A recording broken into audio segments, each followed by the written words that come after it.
Now, it would be interesting to find out if the CIA had a heads up on this coup, which they should have had, all right? So if U.S. intelligence knew that this was coming down, I don't know if we'll be able to find that out or not. I hope we will be able to. But the importance to Americans is that the Middle East is absolute chaos. And we should make no mistake, the people staging this coup are the good guys. This is not a banana republic military trying to take power for the sake of taking power. They are trying to save their country.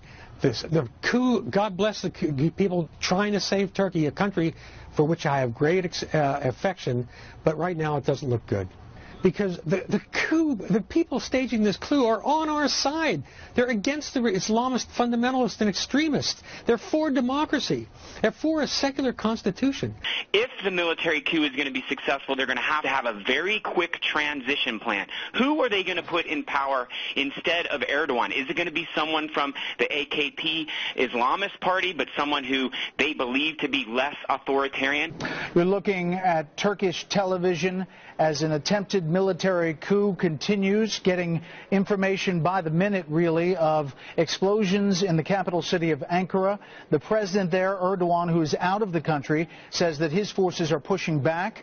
We're getting back and forth information from the military trying to take over that country and from the current government in place. Well, Turkey is the bullseye between Europe and the Middle East. And to put the coup we're seeing, the attempted coup, in perspective, it's very straightforward. If the coup succeeds, Islamists lose and we win. If Erdogan crushes a coup, the Islamists win and we lose in the long term.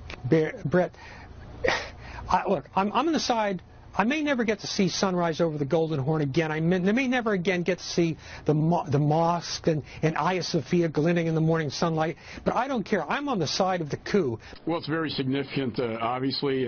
Turkey's a NATO ally. We have Incirlik Air Base in Turkey where the strikes come out of to hit ISIS in Iraq and Syria. So we want to make sure the stability is there. I think what you're seeing is this tension that we've seen for years between President Erdogan and his military being more secular, President Erdogan being a little more on the Islamist side of the house. I think with the attacks at the Istanbul airport recently, with the ISIS attacks recently, with Russia in the region, I think what you're seeing now is a major military coup in response to some of these policies that have taken place.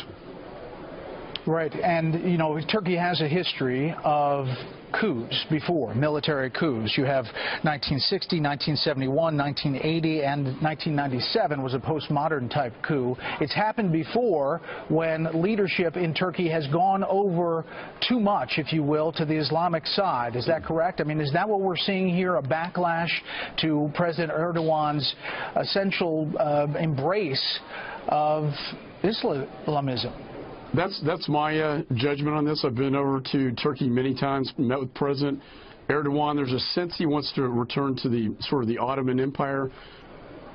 We should say that all flights have stopped in and out of Ankara and Istanbul. We're being told by the State Department, and there you see live Sky News pictures from Istanbul moving there in the streets. We were told that military is taking to the streets. President Erdogan, on an interview, said that the nation should be out in squares to fight against this coup, but the military itself has gotten to the airwaves and state TV and read that they have taken control. We're getting word now over the wires that military helicopters have been taking out the satellite dishes in Ankara and that the state TV is now off the air, at least in some parts.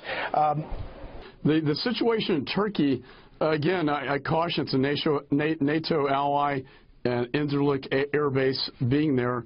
I think what's important to notice is how friendly the military is with the United States. I think our military enjoys a very good relationship with the Turkish military. So if, in fact, this coup has taken place and is successful, I think moving forward, that relationship is imperative to maintain our NATO ally status with Turkey and also protect that air base that's so important in fighting ISIS and the war on terror against the Caliphate, the Islamic State in Iraq and Syria. That the Constitution itself gives the military the duty of maintaining the secular nature of the state, which Erdogan has been doing everything he can to overturn. If the coup succeeds, then I think Erdogan's effort perhaps to recreate the Ottoman Caliphate, perhaps to be the dominant power again in the Middle East, and to move Turkey in an Islamic direction will be foiled. If Erdogan prevails, I think you would see an acceleration of the Islamicization efforts he's been making. I think this really is kind of a last stand by the secularists who are still in the army, and that may bode poorly for their chances of success. But on the other hand, as I say, at least on a public level, I don't think we have now any estimate of how much of the military backs the coup and how much of the military and the police oppose the coup. But Erdogan is someone we know, is someone we have worked with for a while. Well, we need that base. I don't agree with that. I don't agree with that. He was head of the AKP party back in 2003 when the United States sought permission from the government of Turkey to bring in the 4th Infantry Division across the Turkish border into Iraq. And we couldn't get the votes. And Erdogan said, oh, well, you know, I did my best, and so on and so forth. I have always believed he sabotaged our efforts back then. So I have no charity in my heart for Erdogan. If he goes down, I'm not shedding any tears. I don't think he's been a friend of the United States. If the military is successful in this coup, who does emerge as the one in charge, and what's the certainty there for us?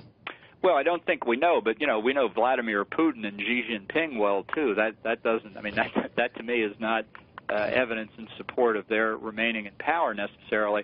I think there could be confusion if the military prevails. It likely is people at the lower general grade level who are doing this because they're the last ones that haven't been purged.